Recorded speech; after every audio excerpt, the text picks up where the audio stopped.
Bueno, les proponemos ahora hablar de gastronomía y también de antropología. ¿Qué define a la cocina uruguaya? ¿El asado es el único plato que nos identifica? Bueno, hoy vamos a hacerle todas estas preguntas aquí en Arriba Gente al antropólogo y escritor Gustavo Laborde, que publicó un libro para aprender más sobre la identidad culinaria de nuestro país. Bienvenido nuevamente a Arriba Gente, ¿cómo andás? Gracias por la invitación. ¿Qué tal? Bueno, y acá tenemos el último bebé, Los Sabores de la Nación, que nos propone un poco, bueno, explorar eso, ¿no? ¿De qué hablamos? ¿Hay una identidad de la cocina uruguaya? Siento que de alguna manera esto ha tenido como un cambio en los últimos años, por lo menos que yo estaba un poco más atenta al tema. Sí, la idea es seguir el itinerario de las diferentes identidades que ha tenido, identidades colectivas, identidades públicas. La identidad nacional no es una sola, sino varias, que ha tenido el país a lo largo de su historia, ¿no? Entonces, la idea es esa. El primer capítulo, digamos, básicamente habla del siglo XIX, cuando construimos la primera versión de la identidad nacional, llevada adelante sobre todo por el criollismo, con la figura del gaucho como el ser nacional por excelencia. Después, los discursos del siglo XX, forjados sobre todo en la época del centenario, ¿no? Donde se va a correr, digamos, esa figura del ser nacional del gaucho al inmigrante muchas veces. Y el progreso, ¿no? La imagen así más del progreso. Sí, de la modernización del país, ¿no? Y después ahora, en el siglo XXI, estamos teniendo nuevas propuestas que no son tan fuertes, no están tan articuladas tampoco como las anteriores, pero que existen. Justamente eso le iba a comentar. Ya voy bastante avanzada en la lectura. Y cada capítulo se estructura según como uno de esos focos y me parece interesante que cuente en qué línea van. Bueno, sí, lo que decía, la primera es, los primeros recetarios, primero como breve antecedente continental, digamos, los recetarios para América Latina, en realidad para todos los países postcoloniales, pero para América Latina en particular, fueron como las primeras rasgos concretos de definición de lo nacional popular, ¿no? Antes que otras cosas, ¿no? En 1831 se publican los primeros recetarios mexicanos. Es muy temprano, ¿no? Y antes de que existiera el himno mexicano o que existiera, lo que sé, la Academia Nacional de Letras de México, los recetarios ya estaban planteando una identidad. Y eso va a ocurrir en todos los países de América. Los recetarios van a ser muy eficaces dispositivos discursivos para concretar rasgos identitarios de países que eran jóvenes repúblicas que nacían a la independencia y que tenían que construir su propia identidad. En el caso de Uruguay va a ser de los más tardíos, ¿no? Y los primeros recetarios aparecen en la década de 1880 en Uruguay, o sea, con bastante retraso respecto a los otros países. Y ahí el planteo no es una identidad muy definida, el horizonte político, digamos, es el Río de la Plata. No aparecen platos uruguayos, ni nacionales, ni orientales.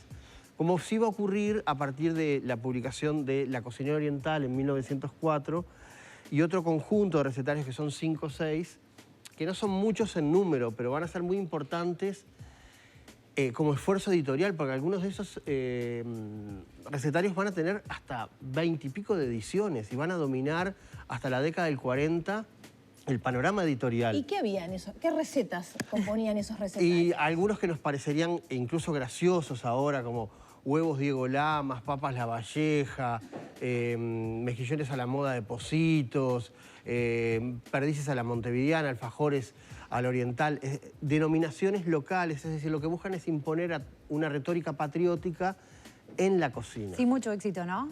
Eso fracasa, de hecho yo le llamo un proyecto fracasado, porque fue muy importante y fueron durante muchas décadas que se publicaron ese tipo de cosas y que circularon no solo en los recetarios, sino también en otros medios de prensa, como por ejemplo el almanaque del Banco de Seguros del Estado.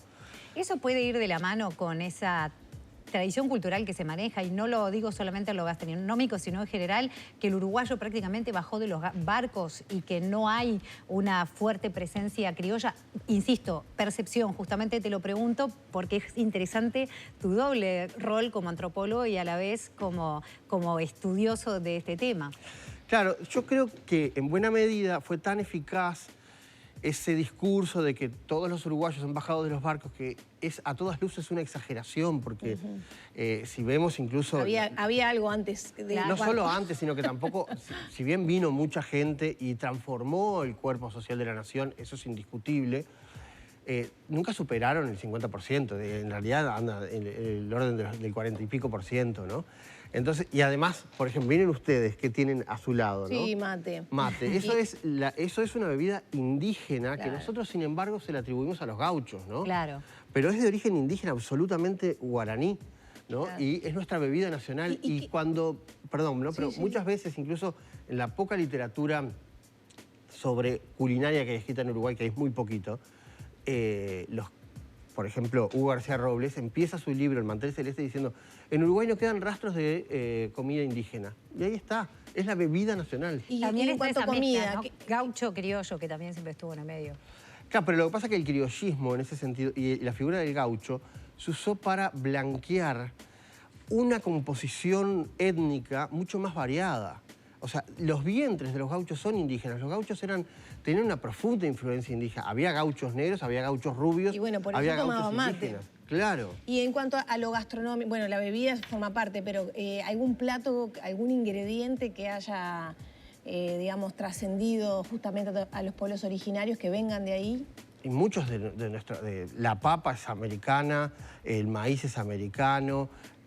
Nosotros ahora comemos poco, pero... ¿Y de el los siglo pueblos XIX de este rincón del mundo? Esto es el rincón del mundo. Lo que pasa es que nosotros conocemos muy poco la prehistoria uruguaya, pero Sí. acá se sabe, porque lo han comprobado los arqueólogos, que había cultivo de maíz en nuestro territorio. Lo que pasa es que nosotros tendemos a pensar que nuestro territorio es un territorio vacío, es verdad, pueblos seminómadas, pero había cultivo de maíz. De maíz.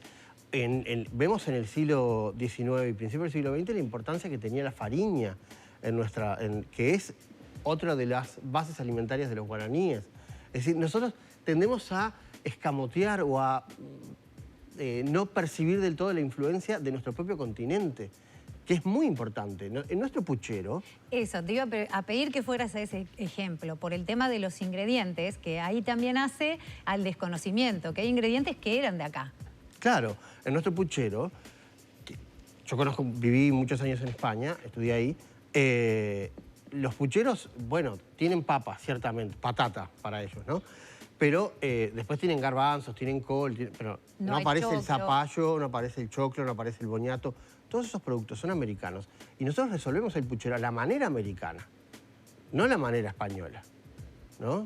Y además, esto de los orígenes tiende a ser muy confuso, sobre todo en el tema comida.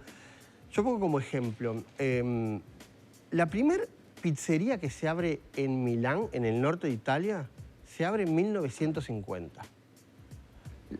En Montevideo, en Buenos Aires o en Nueva York, hay pizzerías, o se elabora pizza, desde el fin del siglo XIX. Es decir, estas ciudades tienen más tradición pizzera que el propio norte de Italia, ¿no? Entonces... Sí, pero creo que... Y además, perdón, sí. Antes de arrancar la nota me decías, y además la pizza se hace con tomate, y el tomate es de América, entonces es Sí, como claro. indivisible, digamos. Es una cuestión hasta política, ¿no? De dimensión política. Es que yo, esas 300 páginas que escribí es para demostrar que, básicamente dos cosas, que la cocina es hija de la política, ¿no? Y después que las identidades son mutables, van cambiando. Nosotros no somos los mismos uruguayos que los del 50, y los del 50 no eran los mismos uruguayos que los orientales del siglo XIX. La identidad uruguaya es una construcción en permanente, vaya la redundancia, construcción, ¿no? Es algo que sigue en el fuego, digamos, se sigue cocinando la construcción Literalmente. uruguaya. Claro. No, mencionaba en base a lo que decía Lore, que me parece interesante, que es verdad que me parece que todos estamos mirando un poco más a la gastronomía de unos años a esta parte, investigando más como parte de la cultura, más allá que siempre lo fue. Pero lo que a mí me llama la atención es que por lo menos uno tiene la percepción, por vos sabemos ahora, que ponerle choclo, papa, etcétera, sí se cultiva acá, pero que no se han rescatado cosas que nacen acá y pasaron a formar parte de nuestra comida. Estoy pensando en estas últimas corrientes que te hacen de repente una mermelada con ¿cómo es este fruto que se está usando ahora? Arazá, butiá. Arazá, exacto, como que está empezando a aparecer ahora. ¿Es una percepción o siempre fue así? Bueno, los frutos nativos, que ahora están muy de moda, Eso. sobre todo entre los cocineros, y entre... Los frutos nativos están de moda entre los cocineros, pero también, si vemos un poco más allá de eso, vemos que la Facultad de Agronomía hace muchos años, décadas, que los está estudiando, que línea hace décadas que los está estudiando.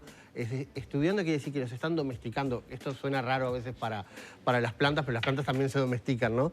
Hay que hacer una selección de los mejores frutos, etc. Bueno, eso, obviamente, como son frutos nativos, los indígenas y los primeros inmigrantes los conocían y los consumían, ¿verdad? Ahora lo que proponen los cocineros es, tenemos que incorporarlos a nuestra dieta, y acá viene la parte simbólica que es inescindible de la alimentación, porque era lo que comían nuestros indígenas. Y ahí estamos viendo cómo se está elaborando una nueva identidad, que llega tarde a la cocina incluso, porque si lo vemos en la literatura, el bestseller de la novela de los últimos años en Uruguay es Bernabé, que es una revisión del pasado indígena.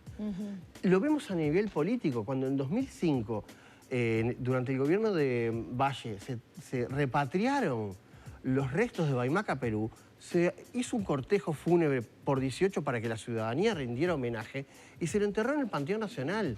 Es decir, el pasado indígena está en revisión desde hace unas décadas en nuestro país. Sin Ahora duda. llega a la cocina. Sin duda. Y ya para ir cerrando, ¿qué pasa con la presencia de los frutos del mar? También, no sé si prejuiciosamente se ha dicho que es una sociedad que ha crecido de espaldas al mar, no tenemos una gastronomía de mar demasiado desarrollada, como si, por ejemplo, puede pasar en España, ¿no? ¿Qué pasa con eso? ¿Qué presencia hay del pescado? Si lo vemos en términos históricos, en el siglo XIX y principios del siglo XX, por ejemplo, los recetarios y las recetas dedicadas a los pescados y mariscos son muchísimas, ¿no? E incluso en las crónicas y las imágenes que tenemos, ¿no? Las ilustraciones del siglo XIX, en Montevideo entraban los carros, se pescaba, o sea, había una gran actividad, la gente comía mucho pescado. Después eso se fue abandonando, sobre todo en la segunda mitad del siglo XX, y ahora, como convergencia de varios discursos, uno de ellos el discurso médico, que recomiendan porque es más sano, las grasas, etc., pero también porque se han puesto de moda, también porque son productos más aceptables que lleguen a la mesa para otras sensibilidades que tienen que ver con el veganismo o el vegetarianismo. Sí, como o que el los pescado no te da pena. Sí. Pobre pescado. Y también porque se ha vuelto un producto más glamoroso, ¿no? Más elegante. Hasta todo lo que es marisco, estaba pensando en la influencia de Rocha, que se le está mirando mucho más también. Claro.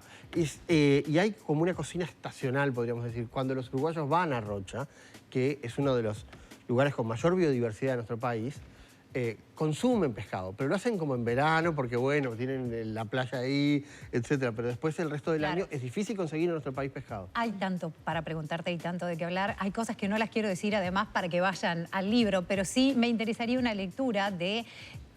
Ahora que, como tú decías, estamos profundizando en nosotros, en lo que éramos, en lo que comíamos y lo que hoy se come, ¿qué pasa con toda la afluencia de inmigrantes que estamos recibiendo? Y que uno ahora de repente va a un lugar de food trucks y hay arepas, lo cual personalmente me encanta, me parece divino, cuanto más cosmopolita mejor, pero ¿puede llegar a transformarnos de acá un tiempo y cambiar esa base cultural? Sin duda. Yo hago arepas en mi casa, con eso te digo Ay, todo. sí, claro. Sí, sí, creo que mucha gente. Y de paso Pequeños. Claro, y que como tiene queso, el uruguayo le gusta mucho el queso. Bienvenidos, sigan viniendo. Están destinados a triunfar. Sin duda, y además nos está reconectando con el maíz que en el siglo XIX y hasta principios del siglo XX en Uruguay se consumía mucho. Es el cereal americano por excelencia, pero que después los uruguayos dejaron de consumir. Consumimos maíz en muy pocas formas en nuestro país. Es verdad. En muy pocas formas. Incluso la polenta, que es a base de harina de maíz, la conceptualizamos como un plato italiano, que si no fuera por América El no maíz tendrían americano, ese plato. los italianos tendrían tal cual. Entonces, creo que sí, que nos va a reconectar. Cortito nada más. En 1947, ANCAP solicitó la confección de un recetario para incentivar el consumo de maíz entre los uruguayos. ANCAP se lo solicitó al Departamento de Economía Doméstica del Crandon, que después, eso será el origen del manual del Crandon, el libro más vendido de la historia, no el recetario, el libro más vendido de la historia de nuestro país, ¿no? 10 años después, el Departamento de Economía Doméstica, viendo el éxito que tuvo ese libro, va a ser su manual de Crandon. O sea, para que veamos cómo también la política se mete activamente a veces en Bendito sea el recetario o manual del Crandon. Manual, sí. Manual.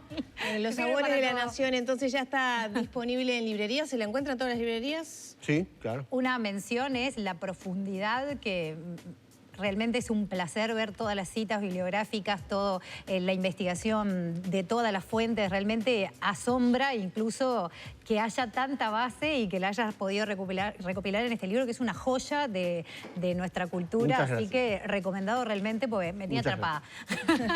Gracias, Gustavo. Gracias a ustedes.